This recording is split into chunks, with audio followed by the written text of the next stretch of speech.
बात पिछले साल गर्मियों की है। छत्तीसगढ़ के बस्तर जिले में रोहित और नैमिष नाम के दो भाई रहते थे। 12वीं पास करने के बाद वे दोनों बीए की पढ़ाई कर रहे थे। कॉलेज में गर्मियों की छुट्टियां पड़ गई थी। उन दोनों ने इन छुट्टियों में नानी के यहाँ जाने का प्लान बनाया। अपने माता पिता से आज्ञा लेकर वे दोनों भाई अपनी गाड़ी से निकल पड़े। रास्ता लंबा था। वे दोनों मस्ती में म्यूजिक सुनते हुए हाईवे पर गाड़ी चला रहे थे। जब गाड़ी चलाते चलाते रोहित थक जाता तो नैमिष ड्राइव करने लगता, और जब नैमिष थक जाता तो रोहित फिर से ड्राइव करने लगता। वे लगभग 100 किलोमीटर ड्राइव कर चुके थे। रास्ते में उन्हें एक ढाबा दिखाई पड़ा। दोनों भाइयों का पूरा जिस्म अकड़ गया था, सो उन्होंने ढाबे पर रुकने का निश्चय किया। गाड़ी साइड में लगाकर वे उतर गए। वहां ढाबे पर उन्होंने खाना खाया और कुछ देर आराम किया। फिर वे दोनों भाई गाड़ी में बैठे और ड्राइव करने लगे। करीब 20 किलोमीटर आगे जाने पर उन्हें एक शॉर्टकट रास्ता दिखाई पड़ा। घर जल्दी पहुंचे, इस वजह से रोहित ने जंगल वाले शॉर्टकट से जाने का निर्णय लिया। मगर नैमिष उस रास्ते से जाने के लिए तैयार नहीं था, क्योंकि बड़े बूढ़ों से उसने जंगल में चुड़ैल और भूत प्रेत की कहानियां सुन रखी थी। नैमिष ने अपने बड़े भाई से कहा, भैया, मैं जंगल के रास्ते से नहीं जाऊंगा, क्योंकि वहाँ चुड़ैल का साया होता है। इस पर रोहित बोला, बेकार में तू क्यों डर रहा है? तेरा बड़ा भाई है ना तेरे साथ, और ये भूत प्रेत कुछ नहीं होता, सिर्फ मनगढ़ंत कहानियां होती है। और वैसे भी हमें घर जल्दी पहुंचना है। हाईवे से जाएंगे तो ज्यादा रात हो जाएगी। नैमिष को किसी तरह समझा बुझाकर रोहित ने कार हाईवे से नीचे उतार दी और जंगल के कच्चे रास्ते की तरफ ड्राइव करने लगा। तकरीबन आधा घंटा गाड़ी चलाते रहने के बाद उन्हें एक झोपड़ी दिखाई दी, जिसके आंगन में एक बुढ़िया झाड़ू लगा रही थी। बाहर इशारा करते हुए रोहित बोला, देख छोटे, जंगल में कोई रहता भी है। नैमिष ने उत्तर दिया, पक्का इंसान ही है या फिर कोई चुड़ैल। रोहित ने हंसते हुए कहा, फट्टू साले, तू कहीं ले जाने के लायक नहीं है। पिछली सीट पर जाकर तू सो जा। इतना बोलकर रोहित अपने छोटे भाई पर जोर जोर से ठहाके मारने लगा। थोड़ा आगे चलने पर उन्हें फिर से वही झोपड़ी दिखाई दी और वही बुढ़िया आंगन में बैठी खाना खा रही थी। घबराया हुआ नैमिष बोला, रोहित भाई, देखो वही बुढ़िया और झोपड़ी यहाँ फिर से आ गई। लगता है आज हम मरने वाले हैं। यह सुनकर रोहित बोला, फिर से तेरा रोना चालू हो गया। कोई और झोपड़ी भी तो हो सकती है। बुढ़िया को हमने नजदीक से थोड़े ही देखा है। यह बोलकर रोहित ने नैमिष का मुंह बंद करा दिया।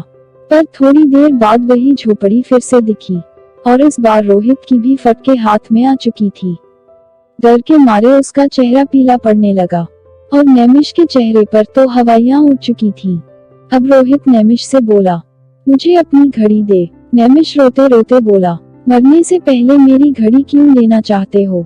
मैंने तुमसे बोला था जंगल के रास्ते से मत जाओ। रोहित अपने भाई को डांटते हुए बोला, तू सिर्फ घड़ी दे और रोना बंद कर, बाकी मैं संभालता हूँ। नैमिष ने घड़ी निकालकर गुस्से में रोहित की तरफ फेंक दी। रोहित ने घड़ी में टाइम देखा। शाम के 6 बज चुके थे। उसने वह घड़ी चलती कार से उस झोपड़ी के नजदीक रास्ते के किनारे गिरा दी। अब रोहित ने गाड़ी तेजी से भगा दी। थोड़ी देर बाद उन्हें वह झोपड़ी फिर से दिखाई पड़ी, पर इस बार वह बुढ़िया वहां पर नहीं थी। नैमिष रोते रोते बोला, भाई, अब हम पक्का मरने वाले हैं। रोहित कुछ नहीं बोला। झोपड़ी के नजदीक पहुंचकर उसने गाड़ी उसी जगह रोक दी जहां पिछली बार उसने घड़ी गिराई थी। और ये क्या, घड़ी उसी जगह पड़ी हुई थी।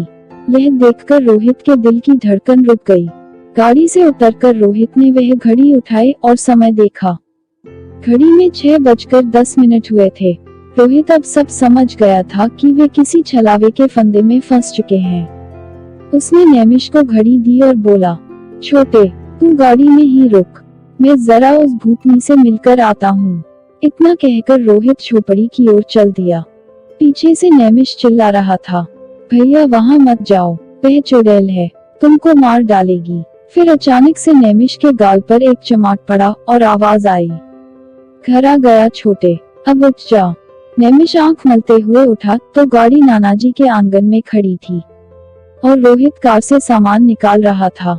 जब नेमिश ने घड़ी में समय देखा तो 6:10 हो रहे थे। रोहित ने उसके पास आकर पूछा, तू नींद में क्या बड़बड़ाए जा रहा था? आज हम मरने वाले हैं, आज हम मरने वाले हैं। रोहित की बात सुनकर नेमिश खुद पर ही हंसने लगा और दोनों अपना सामान उठाकर घर के अंदर चले गए। कहानी से सीख, हर इंसान नींद में कभी ना कभी सपने अवश्य देखता है। नींद में देखे हुए सपने काल्पनिक होते हैं, उनका वास्तविक जीवन से कोई संबंध नहीं होता है। आप लोगों को ये कहानी कैसी लगी? कमेंट करके मुझे अवश्य बताएं ताकि मैं ज्यादा से ज्यादा मजेदार कहानियां आप लोगों तक ला सकूं। आप लोगों से अनुरोध है कि मेरे चैनल को सब्सक्राइब करें और साथ ही इस वीडियो को लाइक करें। हो सके तो इस वीडियो को आप अपने दोस्तों के साथ व्हाट्सएप, इंस्टाग्राम और फेसबुक पर अवश्य शेयर करें। आपका सहयोग मुझे अच्छी कहानियां बनाने के लिए प्रेरित करेगा। नई कहानियों के नोटिफिकेशन के लिए बेल आइकॉन को जरूर दबाएं।